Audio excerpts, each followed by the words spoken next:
Di lobi marmer RS Medika Utama yang dingin dan wangi antiseptik mahal, Rina memeluk erat Dito.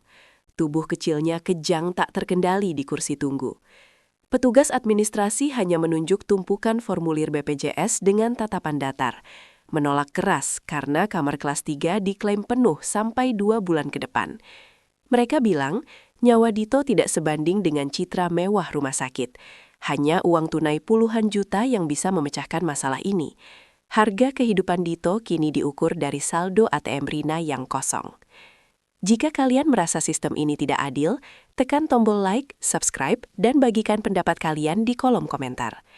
Ini adalah detik-detik saat Rina menyadari bahwa di rumah sakit termewah ini, perjuangan melawan penyakit anaknya berubah total menjadi pertarungan melawan arogansi kasta.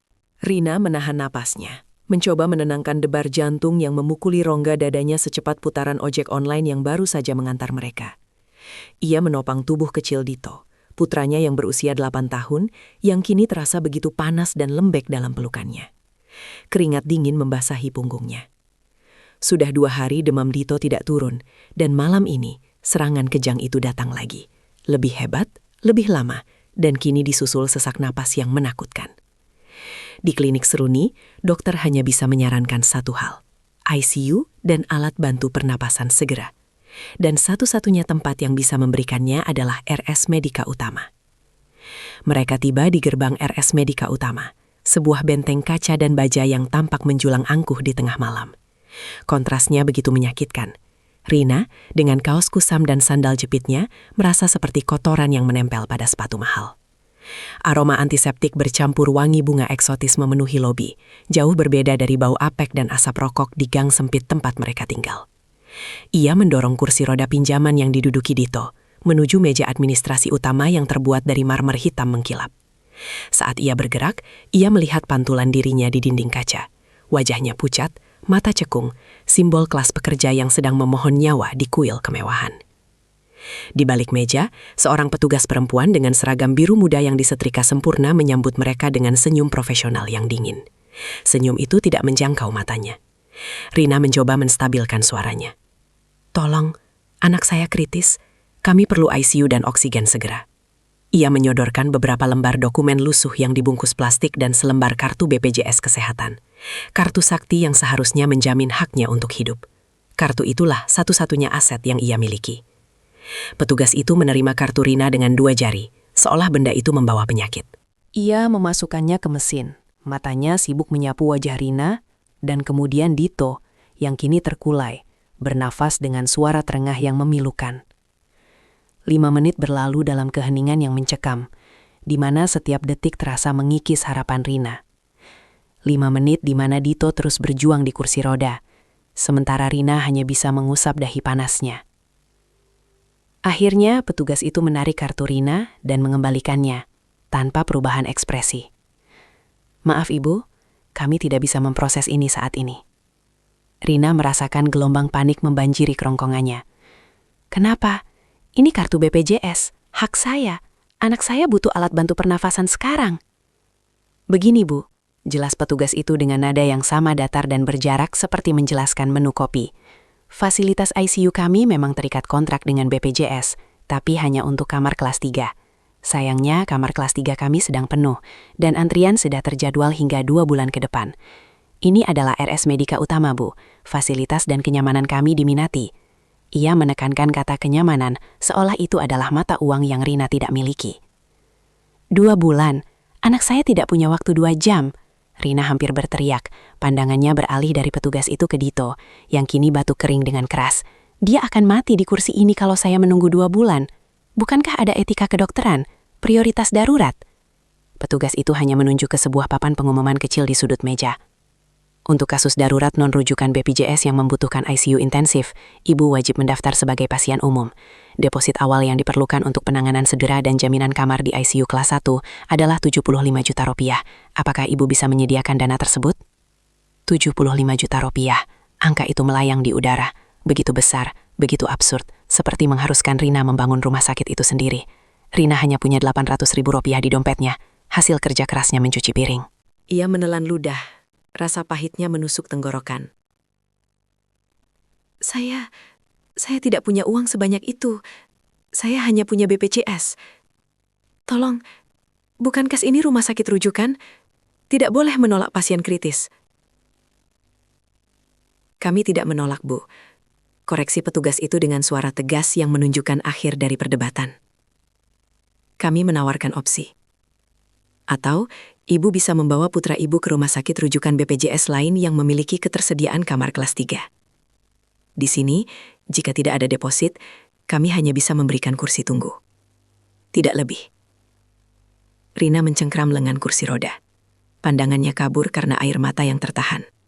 Dito kini hanya bernapas dangkal. Mereka baru saja ditolak secara sistematis, dilempar keluar dari sistem hak hidup yang seharusnya melindungi mereka. Rina menatap tajam petugas itu. Kemarahannya yang terpendam mulai mendidih di balik keputusasaan. Ia tidak akan pergi. Dito tidak akan mati di lobi marmer yang dingin ini. Lobi RS Medika Utama sepi, namun ketenangan itu adalah lapisan tipis yang menyembunyikan arogansi institusional. Dito, yang kini terbaring lemah di atas 3 kursi yang digabungkan Rina, menggigil. Rina mencabut sweater kumalnya, melipatnya, dan menaruhnya sebagai bantal darurat.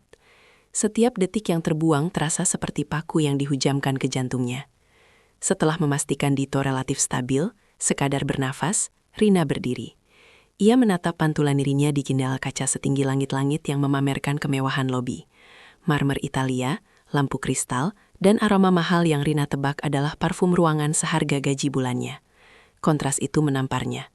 Pakaiannya yang lusuh, kantung mata yang menghitam, beradu dengan citra profesionalisme dingin yang dipancarkan rumah sakit ini.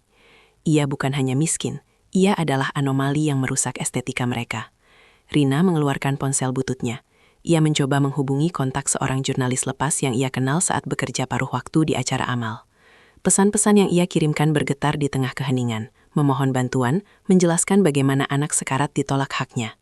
Ia juga mencoba menghubungi beberapa aktivis kesehatan. Harapannya tipis.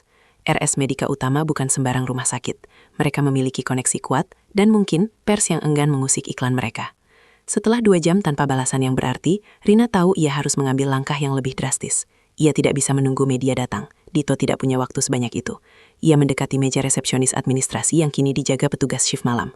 Saya ingin bicara dengan direktur, sekarang. Petugas itu, seorang wanita muda dengan seragam kaku, memandangnya dengan jijik tanpa menutupi. Ibu, ini sudah lewat jam kerja. Direktur tidak ada dan kalaupun ada, Anda harus membuat janji melalui sekretariat seminggu sebelumnya. Anak saya sekarat di kursi tunggu, desis Rina. Suaranya dipenuhi ancaman yang terkendali. Saya tidak akan bergerak sampai saya bicara dengan orang yang bertanggung jawab atas diskriminasi ini.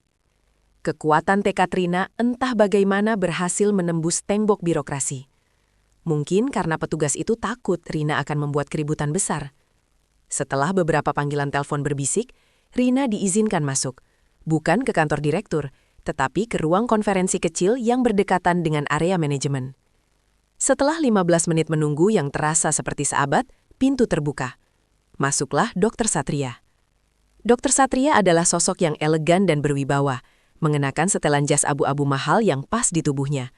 Usianya mungkin akhir 40-an, dengan tatapan mata yang tajam, bukan karena belas kasihan, melainkan karena perhitungan. Ia tidak tampak marah, hanya terganggu. Ia duduk di seberang meja, menyilangkan kakinya dengan santai. Baik, Bu Rina, saya Dr. Satria, Direktur Utama rumah sakit ini. Saya dengar Anda membuat keributan di lobi. Saya harap Anda menyadari bahwa rumah sakit ini adalah institusi profesional. Ucapnya, suaranya datar dan berotoritas. Rina tidak membuang waktu. Ia menjelaskan kondisi Dito, menunjukkan kartu BPJS, dan menuntut haknya sesuai undang-undang. Ia bicara cepat, memastikan setiap kata adalah fakta hukum dan etika. Dr. Satria mengangguk pelan, seolah mendengarkan presentasi bisnis yang membosankan. Saya memahami kondisi emosional Anda sebagai ibu, namun Anda harus memahami kondisi bisnis kami. RS Medika Utama menjual citra. Kami menjual kenyamanan, eksklusivitas, dan layanan premium yang memastikan pasien kami tidak perlu berbagi fasilitas atau menunggu. Ia berhenti, mengambil jeda dramatis. Pasien BPJS, terutama kasus kritis seperti putra Anda yang membutuhkan perawatan jangka panjang dan mahal, secara jujur merusak Key Performance Indicator, KPI, kami. Mereka memakan sumber daya yang seharusnya diperuntukkan bagi layanan berbayar penuh. Nyawa anak Anda mungkin berharga bagi Anda, Bu. Tapi bagi sistem ini, ia adalah kerugian yang harus kami kelola. Keheningan memenuhi ruangan. Rina merasa seolah Satria baru saja menamparnya dengan cek kosong. Ia telah mereduksi nilai hidup Dito menjadi angka dalam neraca. Satria kemudian mengajukan proposisinya, sama dinginnya dengan tawaran penolakan sebelumnya. Jika Anda ingin Dito dirawat segera, Anda harus menjadi pasien umum dan membayar DP 75 juta. Itu harga pasar. Jika Anda bersikeras dengan BPJS, Anda harus mengikuti prosedur, yang berarti menunggu kamar kelas 3 tersedia. Prioritas kami tetap pasien VIP. Anda melanggar hukum, tukas Rina. Suaranya tercekat. Anda membiarkan seorang anak mati hanya demi profit. Satria tersenyum tipis. Kami hanya memprioritaskan pasien yang menghargai layanan eksklusif kami, Bu. Ini bukan diskriminasi. Ini adalah manajemen aset. Pikirkan baik-baik. Bayar atau tunggu. Ia lalu mengeluarkan ancaman terakhir. Saya akan memberi Anda waktu 1 jam untuk memutuskan dan meninggalkan area ini. Atau saya akan meminta keamanan untuk melaporkan Anda sebagai pengganggu ketertiban. Rumah sakit ini bukan tempat aksi protes. Rina menatap wajah tanpa emosi itu. Ia menyadari Satria ingin ia pergi dalam diam, menelan ketidakadilan ini. Rina berdiri, tetapi ia tidak kembali ke Dito untuk mengemasi barang-barang.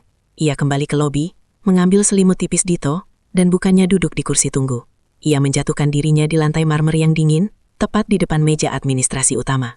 Ia bersandar pada pilar kokoh, memeluk selimut Dito erat-erat. Ia menolak kursi, menolak kenyamanan. Ia tidak akan pergi. Ia menjadi pemandangan yang memalukan, sebuah patung hidup dari ketidakadilan yang harus dilihat setiap pasien VIP yang datang dan pergi. Ia adalah protes diam, dan ia siap tidur di lantai itu sampai seluruh kota tahu kejahatan apa yang dilakukan RS Medika Utama. Satria menyaksikan dari kejauhan. Rahangnya mengeras, menyadari Rina baru saja menolak ancamannya, dan mengambil langkah eskalasi yang tidak ia duga.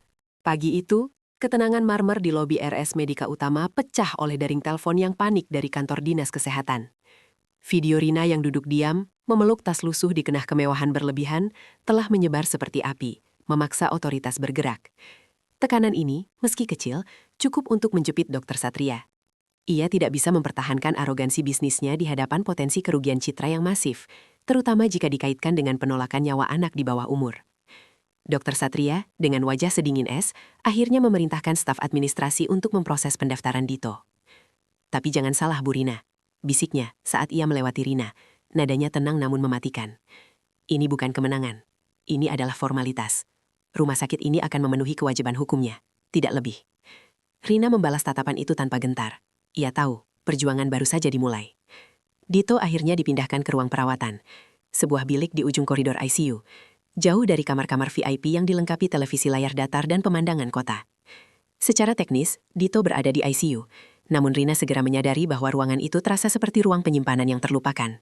Perawat yang bertugas di area itu bergerak lamban, dan dokter jaga yang memeriksa Dito selalu tampak terburu-buru, seperti ingin segera melepaskan diri dari beban yang ia bawa. Rina merasa seperti hantu. Setiap pertanyaannya dijawab dengan jawaban teknis yang meremehkan, seolah-olah ketidakmampuannya memahami jargon medis adalah bukti bahwa ia tidak pantas menuntut kualitas perawatan. Ia mendengar desas-desus di antara staf, bisikan sinis tentang bagaimana pasien BPJS merusak alokasi sumber daya. Dr. Satria tidak perlu mengeluarkan perintah tertulis untuk menyabotase perawatan Dito. Ia hanya perlu menciptakan budaya di mana pasien miskin secara otomatis dianggap sebagai beban yang harus dihindari. Hari demi hari, Rina mencatat penundaan demi penundaan. Hasil lab yang seharusnya keluar pagi, baru didapat sore hari. Konsultasi dengan spesialis jantung yang krusial bagi kondisi Dito terus-menerus dibatalkan atau ditunda dengan alasan sang dokter sedang sibuk menangani kasus prioritas. Rina merasakan nyawanya terkikis sedikit demi sedikit seiring kondisi Dito yang tidak menunjukkan perbaikan signifikan. Ia mencoba menghubungi aktivis sosial yang membantunya membuat video viral, meminta mereka untuk kembali menekan. Tetapi RS Medika Utama kini sudah waspada, menutup akses informasi dengan rapat. Rina kini terisolasi, hanya ditemani denyut mesin yang memonitor jantung Dito yang semakin lama semakin tidak stabil. Pada malam ke-6, suhu Dito melonjak tiba-tiba, dan pernafasan anak itu menjadi dangkal. Rina memanggil perawat, yang merespons dengan gerakan lambat yang khas. "Tolong, dia butuh bantuan," seru Rina, suaranya tercekat. Perawat itu hanya melirik monitor dan menjawab dengan nada datar. "Ini hanya fluktuasi biasa, Bu. Kami sudah mengurusnya." Namun, tak ada tindakan cepat. Rina tahu ada yang salah, sangat salah. Ia ingat Satria, ia ingat tatapan mata dingin itu. Ini bukan fluktuasi. Ini adalah harga dari penundaan yang disengaja. Ini adalah puncak sabotase institusional. Tiba-tiba, suara alarm monitor Dito berteriak membelah keheningan malam ICU.